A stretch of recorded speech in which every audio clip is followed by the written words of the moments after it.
So it has gotten cool here, cold, and I had a fabulous weekend, and I'm going to be changing things up. I'm going to be recording lives on Monday morning after weeks and weeks and weeks of struggling to try to get these recorded and having my phone click off before it was done and my video camera doing this, breaking it up into two. Last week I did live and it worked awesome. So this is what I'll be doing from now on. I'll be going live on Monday mornings around 9 o'clock-ish, hopefully, on the Mondays that I don't have anything else going on, which I usually try to stay home on Mondays so I can get stuff done and to kind of pick up after the weekend. So anyway, thank you for joining me. My name is Lanita. I'm the Scrappy Grandma. And this is our Torah Portion playlist. And we are reading through the first 5 books of the Bible. And this is week 3, Lech Lecha, Lech Lecha. And it means go out. And it's Genesis 12, 1 through 17, 27, Isaiah 40, 27, 41 through 16. And we have a lot in the Gospels, so I'll get to as many as I can to keep this at an hour. So we've got John 8, 51 through 58, Matthew 1, 1 through 17, Acts 7, 1 through 8, Romans 3, 19 through 5, 6, Galatians, Romans 3, 19, yes, through 5, 6, Galatians 3, 15 through 26, and then 5, 1 through 6, Colossians 2, 11 through 15, and Hebrews 7, 1 through 19, and 11, 1 through 12. So, like I said, I'll get to as many as I can, keeping the video at an hour so that doesn't run too long. So, reading out of our commentary, A Year Through Torah, a week-by-week journal for Christians. Let's begin in prayer. Father Yah, thank you so much for this opportunity to read your word, to live in a country where we can read your word. Father, thank you for everyone who is going to be listening to this, Father. Open our eyes, open our ears, and Holy Spirit, teach us from your word how to walk the narrow path, the ancient path in your way, doing Bible things in Bible ways. I am just so grateful and humbled by the opportunity to be able to share your word with those that you bring to this recording, to this channel. In Yahushua's mighty name, amen. Okay, so last week's Parsha, Noah, man, there's just so much to cover in Noah. It was so good. It was hard to move on because I'm still just kind of stuck there going through so much. But in last week's Parsha, Noah showed how Yahuah miraculously preserved Noah and his family from cataclysmic judgment. Just as there are 10 generations from Adam to Noah, so there are also 10 generations from Noah to Abram. And just as Noah became the father of 70 nations, so Abram would become the father of the Hebrew people, the nation of Israel. Though through whom the promised seed, the Mashiach, the Messiah, Yeshua, Jesus, and the Savior of the world, would eventually come. So now Yahuah said to Abram, go from your country and your kindred and your father's house to the land that I will show you. And there's so much in this. So I'm excited to start digging in. Abram was 75 years old and he was married to his half-sister, Sarai, and the guardian of his nephew, Lot, his deceased brother's Haran's son. When he received the promise of divine inheritance, received the promise of divine inheritance, period. In obedience to Yahuah's call, he left the city of Haran, journeyed to the land of Canaan, and there built an altar to Yahuah between Bethel and Ai. He then journeyed south toward the Negev, where when his family was immediately tested A famine in the promised land forced him to leave for Egypt, where he conspired with Sarai to pretend to be his brother, to pretend to be brother and sister rather than husband and wife, so that he would not be killed for her sake. Surely enough, Sarai was taken to Pharaoh's palace to be part of his royal harem, and the Pharaoh gave Abram livestock, camels, and servant for her sake. However, then Yahuah sent great plagues to Pharaoh's household until it was known that the reason for the trouble was Sarai was Abram's wife. Pharaoh then released Sarai and dismissed Abram with all of his possessions. So you never know how the Father's going to bless you. I always had a struggle with this because it was like he lies, but then he's blessed. And and it's kind of a little lie, white lie, whatever, because she is his sister. So that's truth. So it's not really a lie, but it is deceptive. So after Abram returned to the land of Canaan, Lot separated from him and chose to settle in the evil city of Sodom, where he became a captive during the war of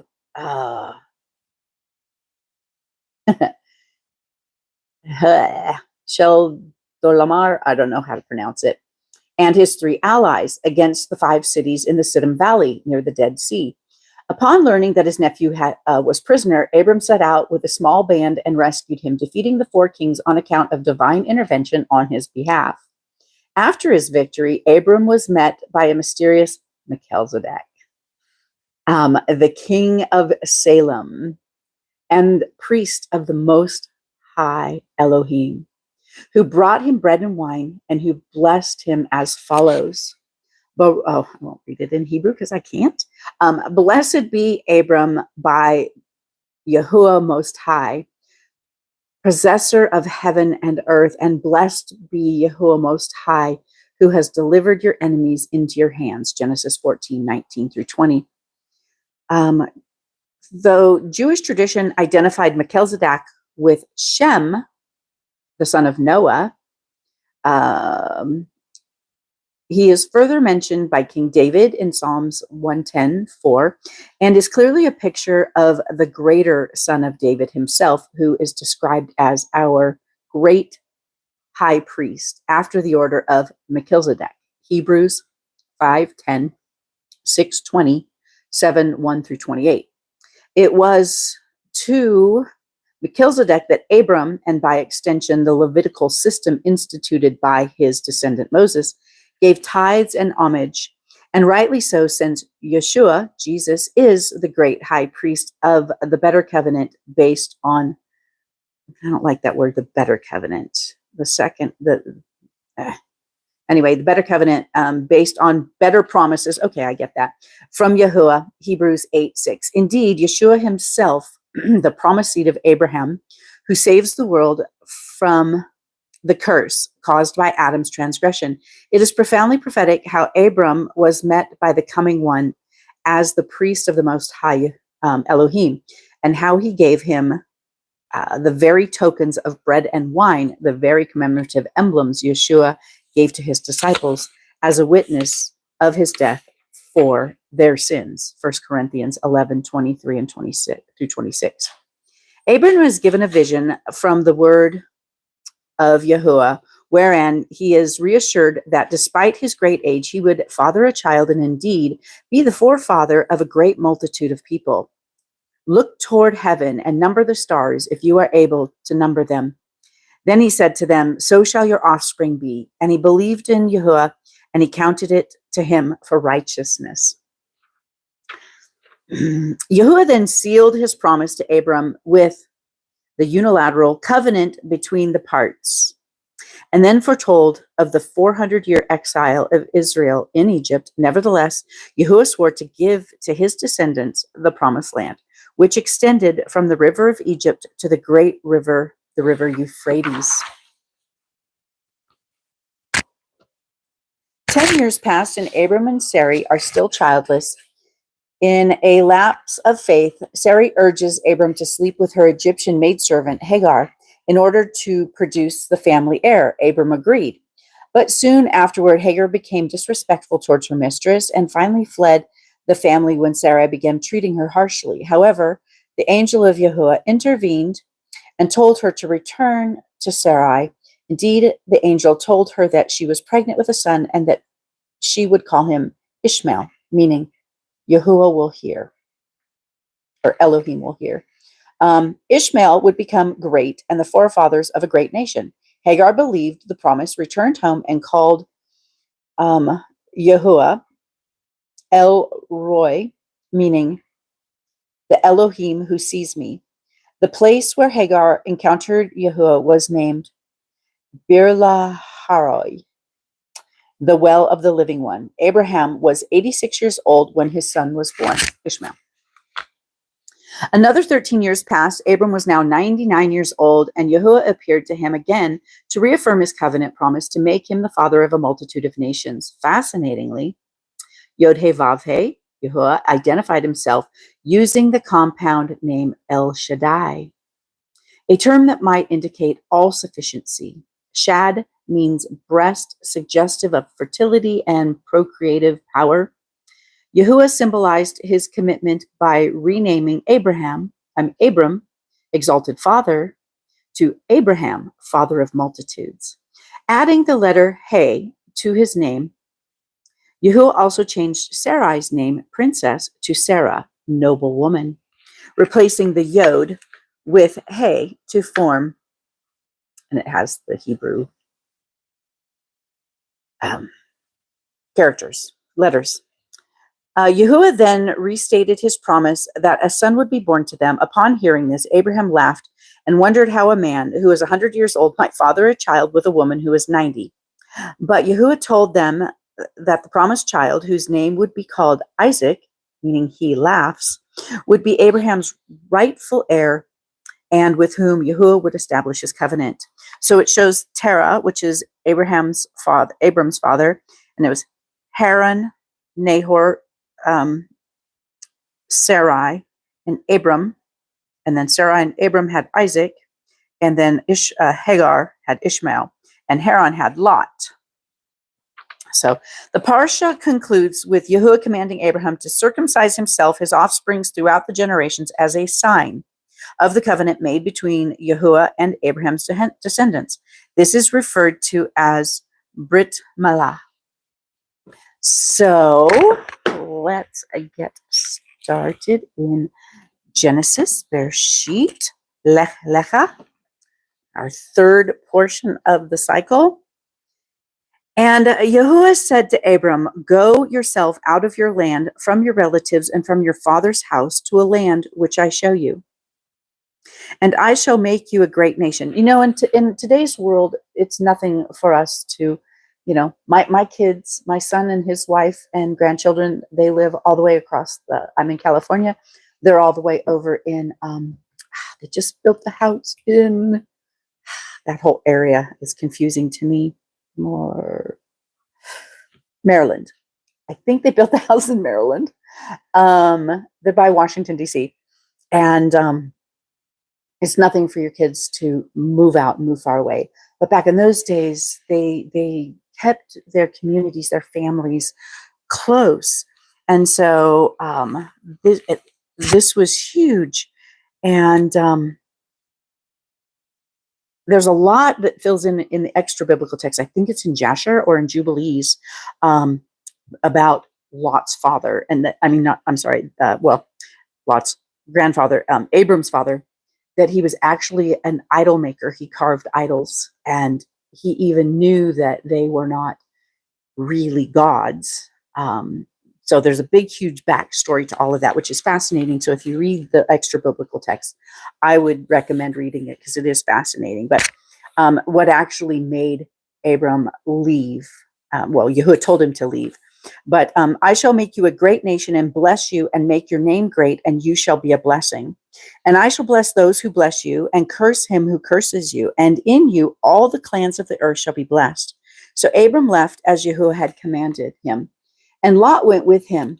I mean, what faith that it was just to set out and not knowing where he was going, just following instructions. And that's really how we should live our lives. And Abram was 75 years old when he set out from Haran. And Abram took Sarai, his wife, Lot, his brother's son, and all their possessions that they had gathered, and the beings whom they had acquired in Haran. And they set out for the land of Canaan, and they came to the land of Canaan. So the beings they acquired, these are people that want to serve Yahuah and not the pagan gods. And Abram passed through the land to the place of Shechem, as far as the terebinth tree in Morah. And at that time, the Canaanites were in the land. And Yahuah appeared to Abram and said, "To your seed I give this land." And he built there a slaughter place to Yahuah, who had appeared to him. And from there he moved to the mountain east of Bethel El, and he pitched his tent at Bethel on the west and Ai on the east, and he built there a slaughter place to Yahuah and called on the name of Yahuah. And Abraham set out, continuing towards the south, and a scarcity of food came to be in the land. And Abram went down to Mitzrayim to sojourn there, for the scarcity of food was severe in the land. And it came to be, when he was close to entering Mitzrayim, that he said to Sarai, his wife, "See, I know that you are a beautiful woman to look at. And it shall be, when the Mitzrayites," these are the Egyptians, "see you, that they shall say, 'This is his wife,' and they shall kill me, but let you live. Please say that you're my sister, so that shall be well with me for your sake, and my life shall be spared because of you." And it came to be, when Abram came to Mitzrayim, that the Mitzrayites saw the woman, that she was beautiful. And Pharaoh's officials saw her and praised her before Pharaoh, and the woman was taken to Pharaoh's house. And he treated Abram well for her sake. And he had sheep and cattle and male donkeys and male and female, sheep and cattle and male donkeys and male and female servants and female donkeys and camels. But Yahuah plagued Pharaoh and his house with great plagues because of Sarai, Abram's wife. And Pharaoh called Abram and said, "What is this that you've done to me? Why did you not inform me that she was your wife? Why did you say she's your sister? And so I was going to take her for my wife. Look, here is your wife. Take her and go." And Pharaoh commanded his men concerning him, and they sent him away with his wife and all that he had. So he was amassing wealth, blessings from Yahuah. 13. And Abram went up from Mitzrayim into the south, and he and his wife and all that he had, and Lot with him. And Abraham was very rich in livestock, in silver and in gold. And he went on his journey from the south as far as Bethel, to the place where his tent had been at the beginning, between Bethel and Ai, to the place of the slaughter place which he had made there at first. And there Abram called on the name of Yahuah. Now Lot, who went with Abraham, also had flocks and herds and tents, and the land was not able to bear them, that they might dwell together, for their possessions were great, so that they could not dwell together. And there was strife between the herdsmen of Abram's livestock and the herdsmen of Lot's livestock. And at the time, the Canaanites and the Perizzites dwelt in the land illegally. Backstory. They are descendants of Ham, and they were actually told to go down into the southern areas, and instead they didn't take their inheritance. They went and took Shem's inheritance. So, but let's see here. So there was, and then Abram said to Lot, now this is such beautiful faith. Abram knew that Yahuah was going to take care of him. And so he said to Lot, "Let there be no strife between you and me, and between my herdsmen and your herdsmen, for we are brothers. Is not all the land before you? Please separate from me. If you take the left, then I will go to the right. Or if you go to the right, I will go to the left." And Lot lifted his eyes and saw all the plain of the Jordan, that it was well watered everywhere, before Yahuah destroyed Sodom and Gomorrah, like the garden of Yahuah, like the land of Mitzrayim, as you go towards Seir. So Lot chose for himself all the plains of the Jordan, and Lot moved east. Thus they separated from each other. So what beautiful faith. Abram's like, I know that I have a promise, and that the Father's going to fulfill his promise. So he let Lot choose wherever he wanted, trusting that Yahuah would orchestrate that to where he would get what he was supposed to get. So Abram dwelling in the land of Canaan, and Lot dwelling in the cities of the plain, and pitched his tent as far as Sodom. But the men of Sodom were evil and sinned before Yahuah exceedingly so.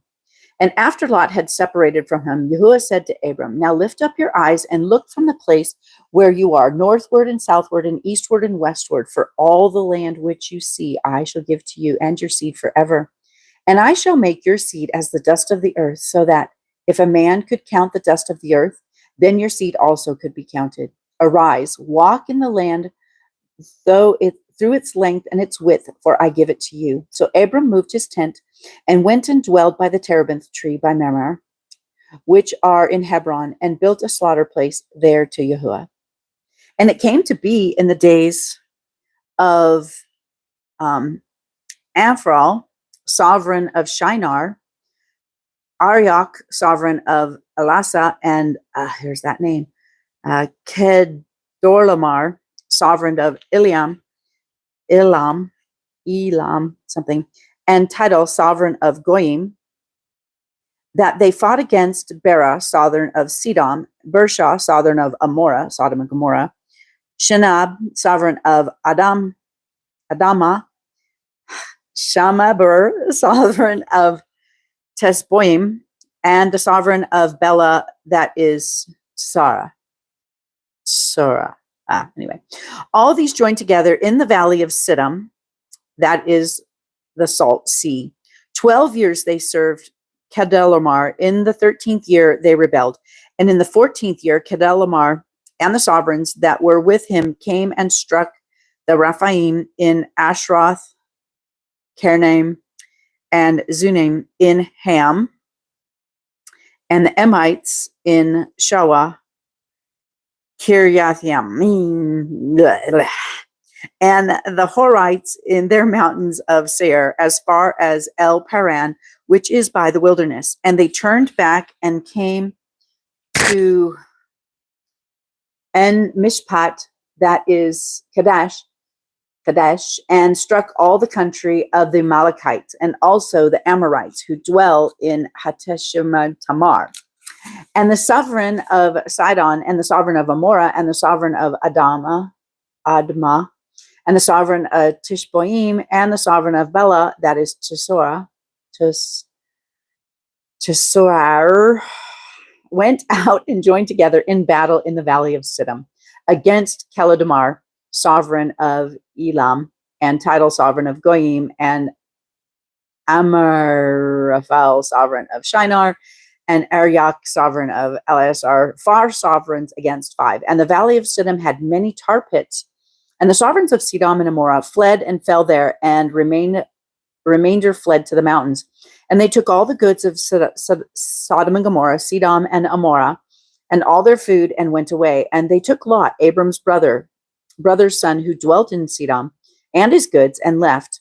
And one who had escaped came and informed Abram the Hebrew, for he dwelt by the terebinth tree of Mamre, I think, the Amorite border of Eshcol, and the brother of Anar, and they had a covenant with Abram. And when Abram heard that his brother was taken captive, he armed his 318 trained servants who were born in his own house, and went in pursuit as far as Dan. And he and his servants divided against them by night, and struck them and pursued them as far as Yahuah, which is on the left of Damascus. So he brought back all the goods, and also brought back his brother Lot and his goods, as well as the women and the people. And after his return from the striking of Kedorlaomer and the sovereigns who were with him, the sovereign of Sodom came out to meet him in the valley of Shawah, which is the sovereign's valley. And Melchizedek, sovereign of Salem, brought out bread and wine. Now he was the priest of the Most High El. And he blessed him and said, blessed be Abram the Most High El, possessor of the heavens and earth. And blessed be the Most High El, who has delivered your enemies into your hand. And he gave him a tenth of all.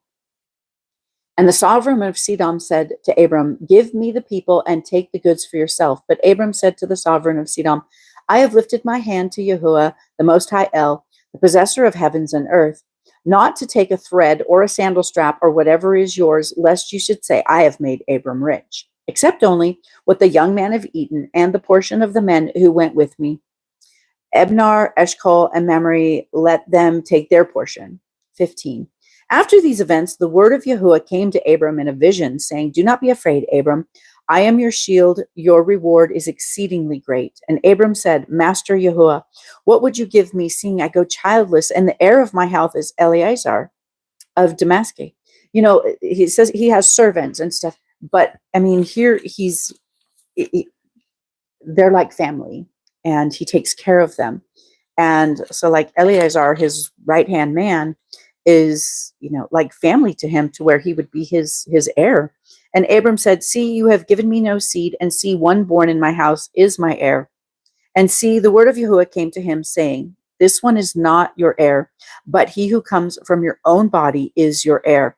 And he brought him outside and said, Look now towards the heavens and count the stars if you're able to count them. And he said to him, So are your seed. And he believed in Yahuah, and he reckoned it to him for righteous, because he believed the unbelievable, that he was going to increase him so greatly. This Yahuah counted to him as righteousness. And he said to him, I am Yahuah who brought you out of Ur-Kasdim to give you this land to inherit it. And he said, Master Yahuah, whereby do I know that I possess it? And he said to him, Bring me a 3-year-old heifer and a 3-year-old female goat and a 3-year-old ram and a 3-year-old turtle dove and a young pigeon. And he took all of these to him and cut them in the middle and placed each half opposite the other. But he did not cut the birds. And the birds of prey came down to the carcass, and Abraham drove them away. And it came to be, when the sun was going down, a deep sleep fell upon Abram, that a frightening great darkness fell upon him. And he said to Abram, know for certain that your seed are to be sojourners in the land that is not theirs, and shall serve them, and they shall afflict them for 400 years. But the nation whom they serve I am going to judge, and afterward let them come out with great possessions. Now as for you, you are going to your fathers in peace. You are to be buried at a good old age. Then in the 4th generation they shall return here, for the crookedness of the Amorites is not yet complete. And it came to be, that's an interesting, the crookedness of the Amorites is not yet complete.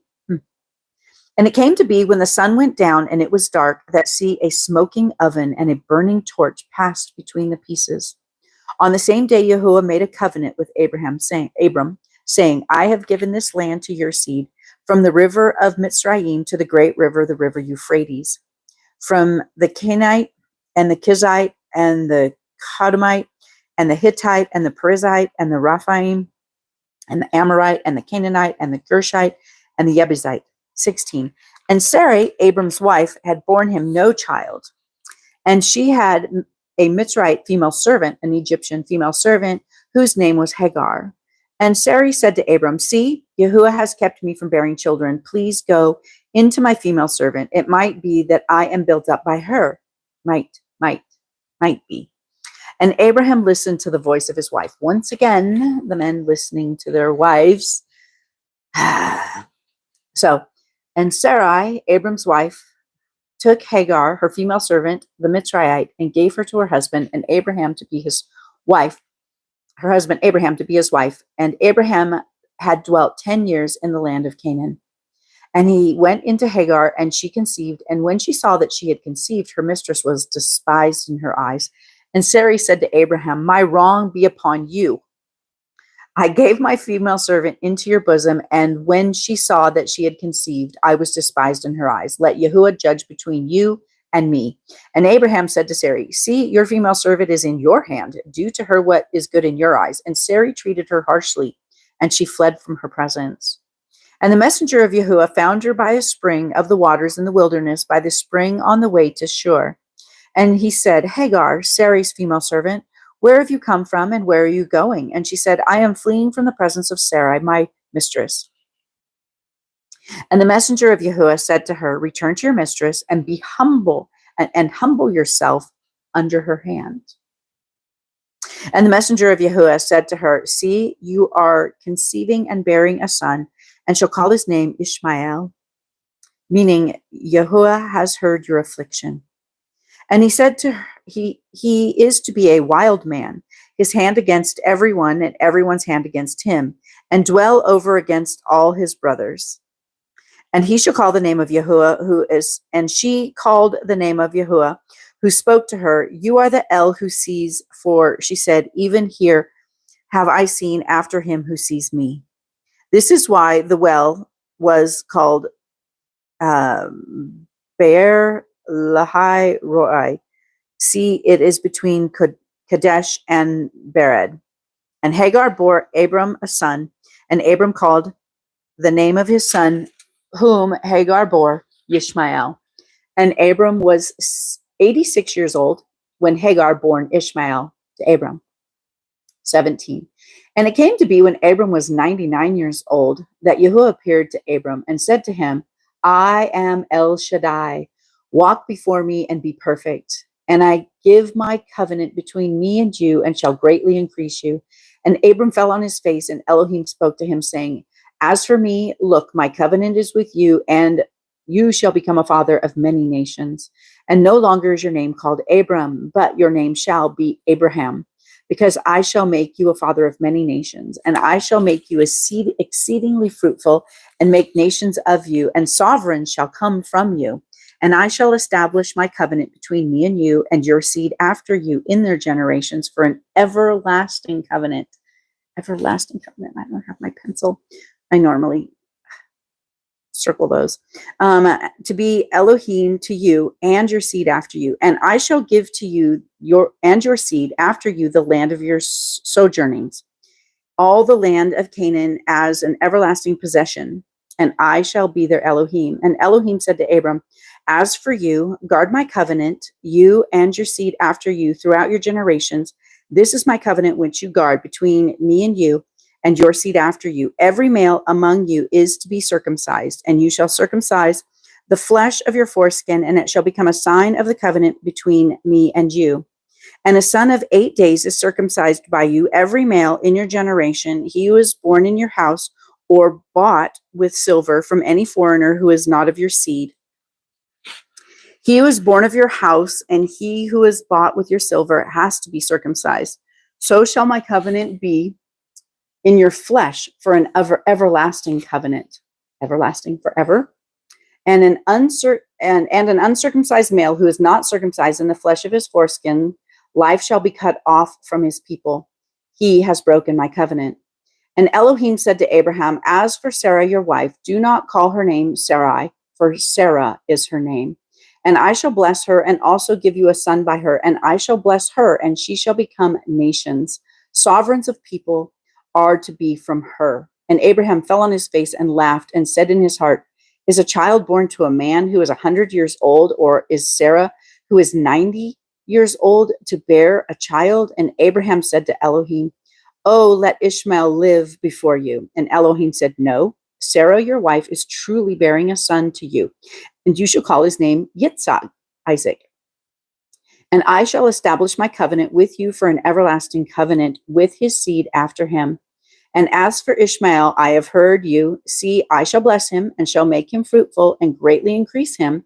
He is to bring forth 12 princes, and I shall make him a great nation. But my covenant I establish with Yitzhak, Isaac, whom Sarah is to bear to you at this appointed time next year.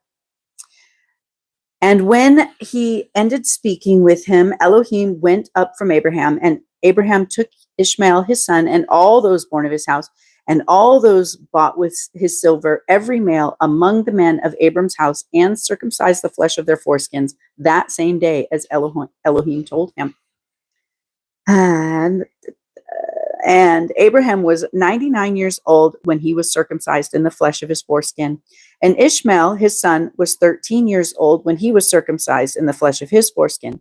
Abram and his son Ishmael were circumcised that same day, and all the men of his house, born in the house or bought with silver from a foreigner, were circumcised with him. That is the end of that one, now we go on to Isaiah 40. Isaiah 40, 27. Here it is. 40, 27 through 41, 16. What do you say, O Jacob, and speak, O Israel? My way is hidden from Yahuah, and my rights are overlooked by my Elohim. Did you know, have you not heard, the everlasting Elohim, Yahuah, the creator of the ends of the earth, neither faints nor is weary. His understanding is unsearchable. He gives power to the faint, and to those who have no might, he increases strength. Even youth shall faint and be weary, and young men stumble and fall. But those who wait on Yahuah renew their strength. They rise up. The wings like eagles. They run and are not weary. They walk and are not faint. 41. Be silent before me, you coastlands, and let peoples renew their power. Let them come near. Let them speak. Let us come together for right ruling. Who raised up the righteous one from the east, called him to his foot, gave nations before him, and made sovereigns submit to him. He gave them as dust to his sword, and as driven stubble to his bow. He pursued them, passed over a safety, put a path that he had not gone with his feet. Who has performed and done it? Calling the generations from the beginning.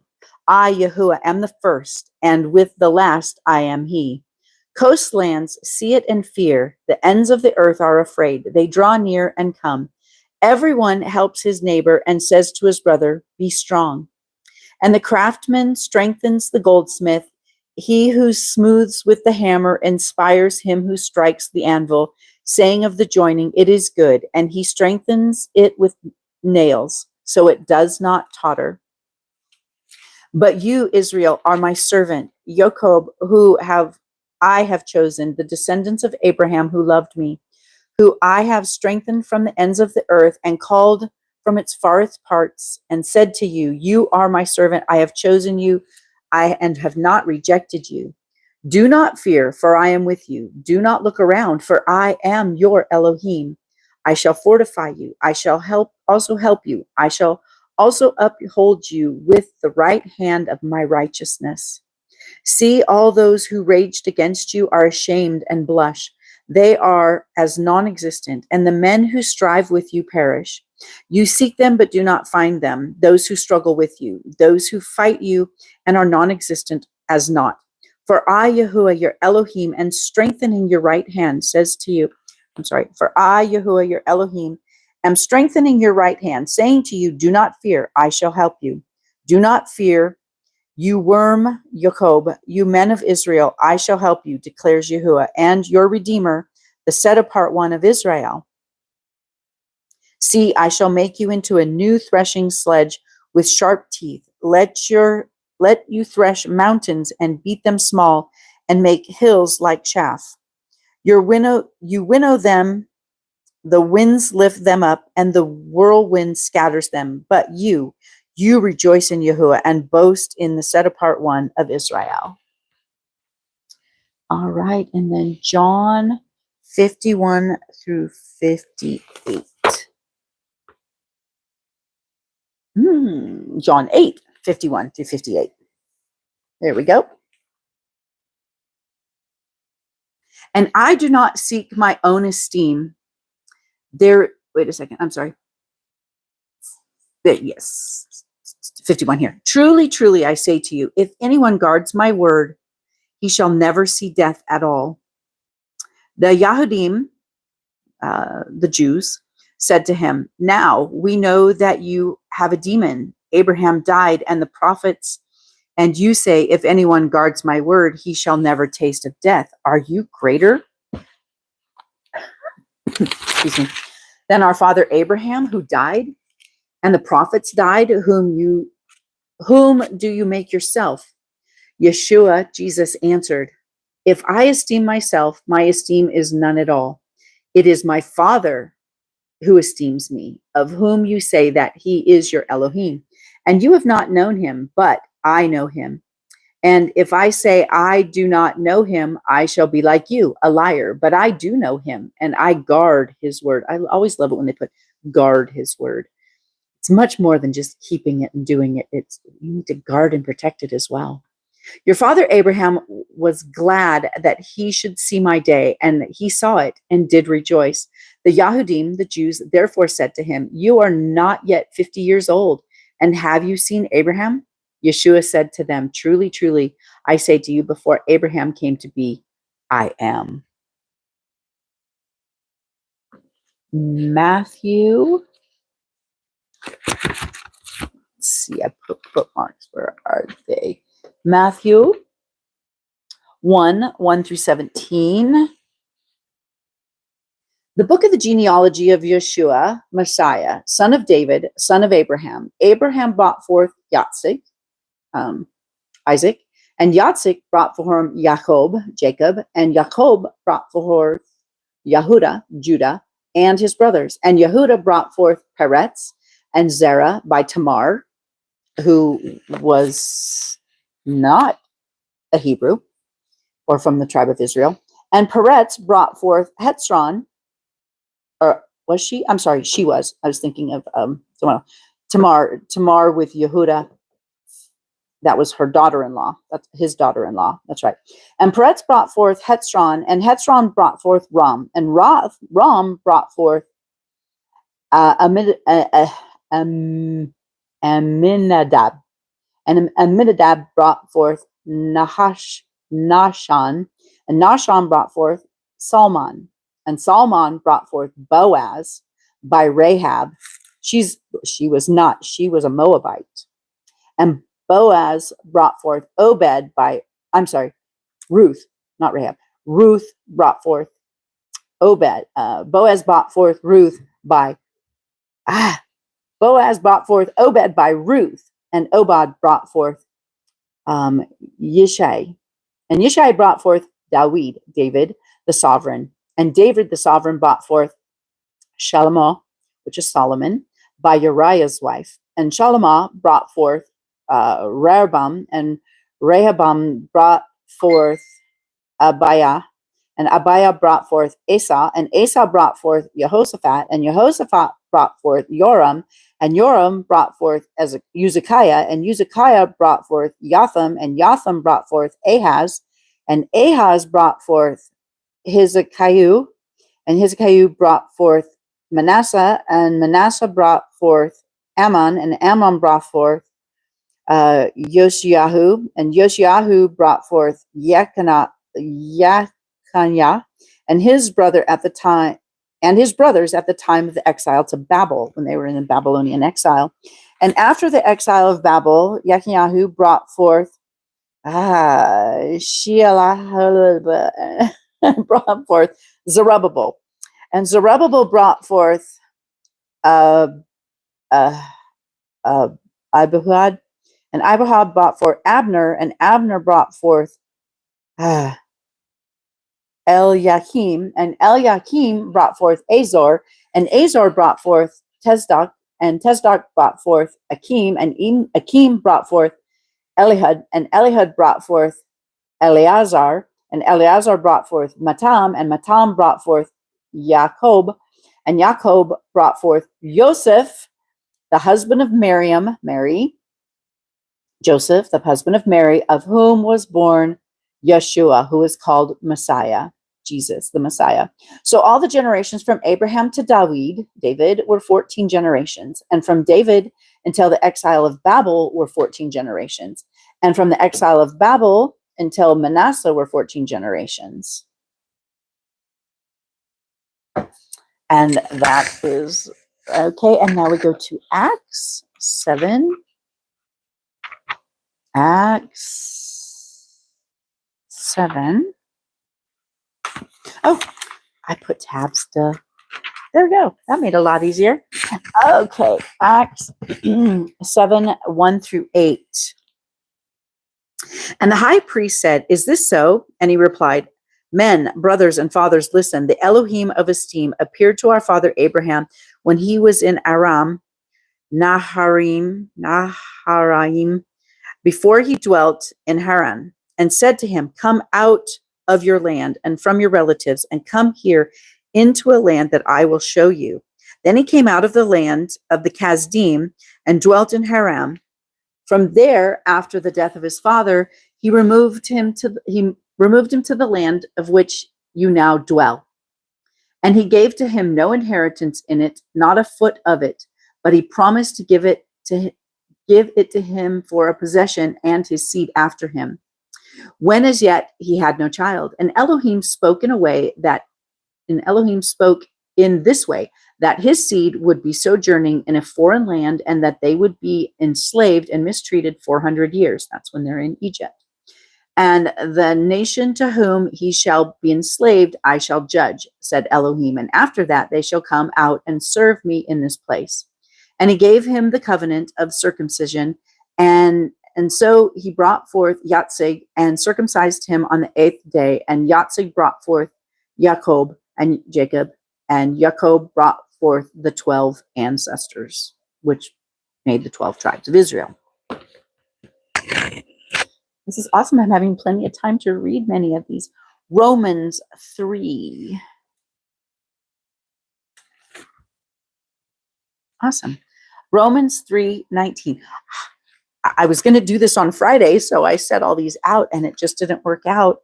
And I was finding it difficult to make my videos on Friday when I'm still in the previous portion. It's just because I want, I was still chewing on everything from Noah through the weekend and everything. So that's why, after much prayer, I'm just going to start doing them on Mondays so that I can start fresh and get everything out of the portion, through the weekend. So anyway, but I put tabs on here. I'm glad I've noticed it.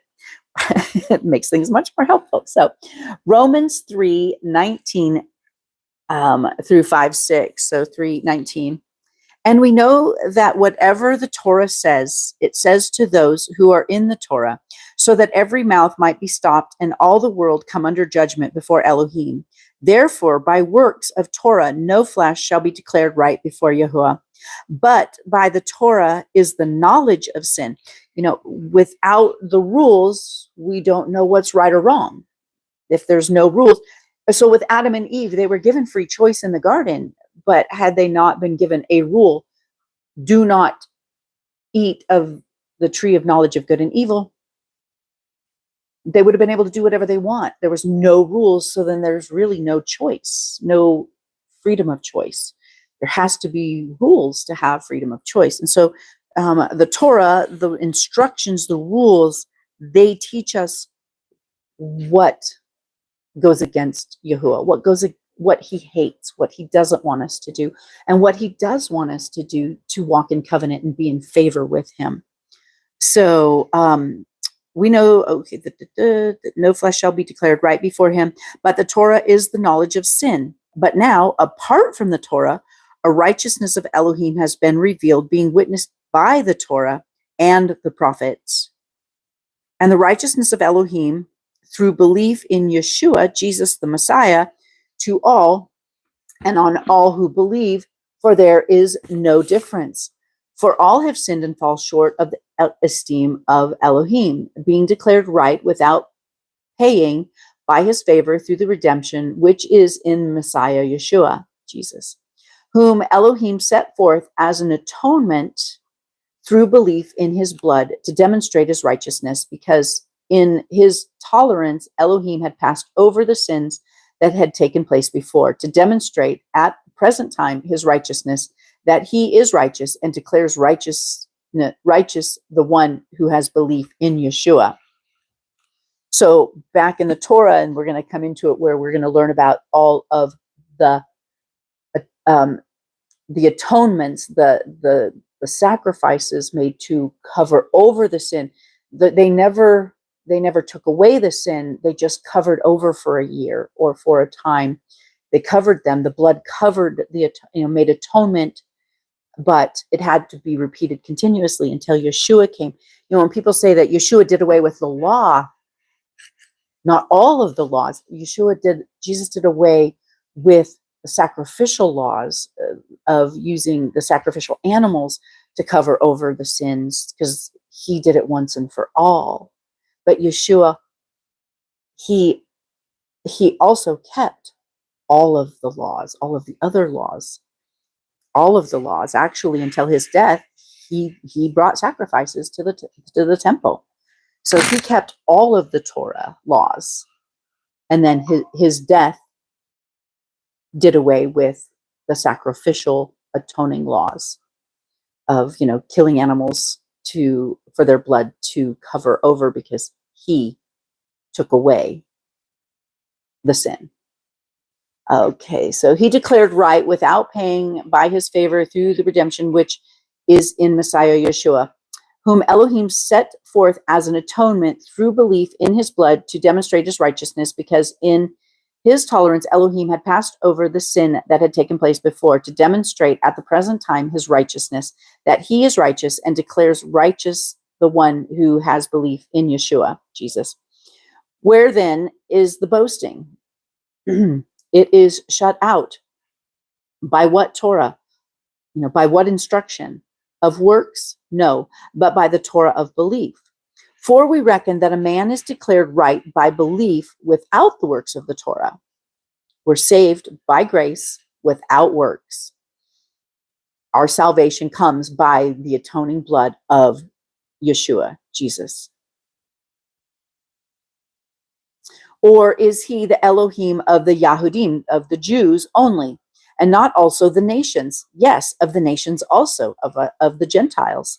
Since it is one Elohim shall declare right the circumcised by belief and the uncircumcised through belief.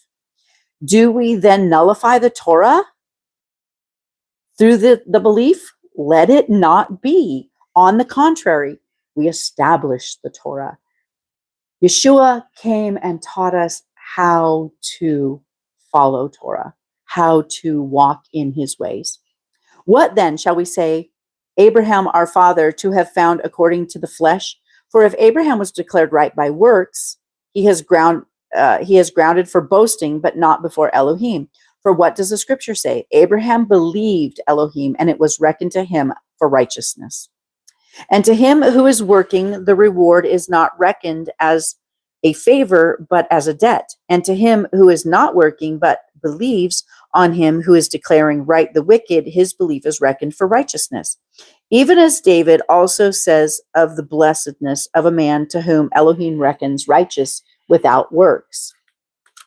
Blessed are those whose lawlessness are forgiven and whose sins are covered. Blessed is the man to whom Yahuah shall by no means reckon sin. Is the blessing then upon the circumcised only, or also upon the uncircumcised?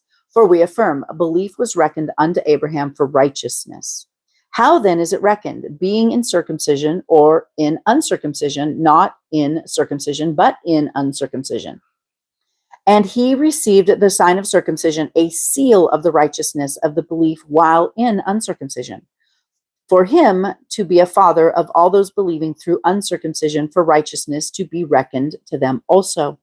And the father of circumcision to those who not only are of the circumcision, but who also walk in the steps of the belief which our father Abraham in uncircumcision had in uncircumcision. He walked in the way before he was circumcised and was righteous before the covenant of circumcision came. For the promise that he should be the heir of the world was not to Abraham or to his seed through the Torah, but through a righteousness of belief. For if those who are of Torah are heirs, belief has made useless and promise has been nullified. For the Torah works out wrath, for where there is no Torah, there is no transgression.